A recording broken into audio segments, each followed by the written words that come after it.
There's no bigger change agent for social good than business. I truly believe that. Unfortunately, I think it gets lost because of a lot of the scandals that we see out there. Business is a social institution, and what we mean by that is that we have an obligation to the community, which is our employee base, our organization, the communities in which we live, work, and operate, and then the global community. I think we're business, and so what we've done at Magnetrol, and that story that I talked about with bringing the advocate community in, was a great example of what business as a social institution means.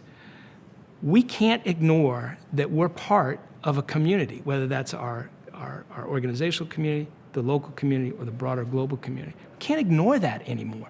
We're part of that. We impact that. They impact us. And so the more we can understand and engage with that thought process, the better off we're all going to be. Now, does that mean we need to sacrifice profits to do social good? I don't believe so, and I think the research is starting to show that. But let's take that example with the AIDS activists, and then I'll give you an example at Magnetrol. We maximize profit for the firm because we engaged with them. They help us formulate process. We actually worked with them and other competitive companies to raise money for AIDS drug assistance programs. That helped us because there was money now to pay for the product. It helped them, society, because now they could get access to product that before they wouldn't be able to get to. We engaged with that community, and we were able to meet their needs in terms of helping to fund and educate people around AIDS awareness and AIDS prevention. That was significant for them, but they needed to get that out on a broader basis, and so you could see where the societal benefit was there. At Magnetrol, we're doing a couple things. The one I talked about last night was this idea. We've got positions at Magnetrol that are just, you do the same thing every single day, and it's just kind of rote kind of stuff. Two things happen there that cost the organization significant money. One is it's difficult to keep people in those jobs for very long because they get burned out, they get bored, and they leave. It's a huge cost for me in our organization when people leave because I gotta retrain, I gotta hire, and all that. It's sort of a hidden cost. The second cost is they make mistakes because they just get bored. There's an organization that we've partnered with called Aspire that helps people with cognitive disabilities. There are individuals out there who can be remarkably focused, can see patterns, can sit at a job and do it for hours perfectly. But they can't get a job because their social skills aren't there. They couldn't get through an interview. We've said, let's partner with you. Let's identify the jobs at Magnetrol where individuals with cognitive disabilities can come in and actually impact the organization in a positive way. Therefore reducing our cost exposure, which helps us maximize profit. At the same time, we're creating value for society because we're taking individuals who want to be, to contribute. They want to hold a job. They want to feel valued, but they don't because people won't hire them because they can't get through an interview.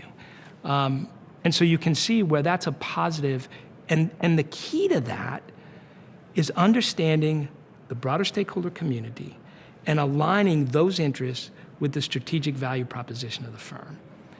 If we do that, it's amazing what business can accomplish. And so it doesn't have to be this either-or situation. And it's frustrating, to be honest with you, at times that business can't see that and it's not about, just hiring somebody so that we can say it. Another example that we're getting ready to start is we do a lot of manufacturing here in the U.S., well, globally, but we need welders, we need machinists, right? That's a skill set in the U.S. that's really kind of disappeared lately. That's much more because a lot of companies outsourced their manufacturing overseas. Or those competencies have gone to the oil patch or wherever they can make more. So if you're sitting in Aurora, Illinois, where we are, we're finding it very hard to find skilled folks that can be welders and machinists. And so if we end up having a vacancy, it takes us a long time to fill those. We found that the junior colleges and the technical schools have kind of gotten away from those programs. So we decided, look, what if we went into the high schools and found kids that are at risk? So they're not on the college track, they don't want to go to college. And what happens if they graduate and they don't have a job? They end up, in a lot of cases, going in a bad direction.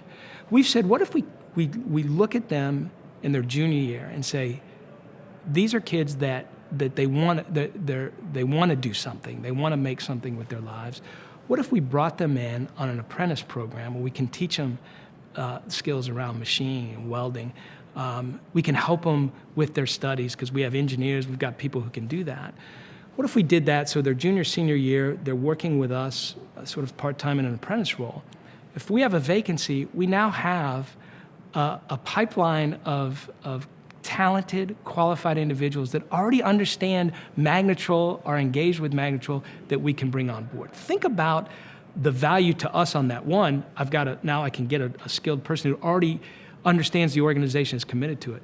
But guess what? If I don't, I've now taught somebody a skill set that they can go out, and machinists and welders make very good money. They can make a great living. And so now we've given them a skill that is becoming needed again in the US, that they can go out and find a high-paying job. So again, value for the organization, value for society, but it's amazing to me some of the pushback you get, not only from the business, but from the schools and others around things like this.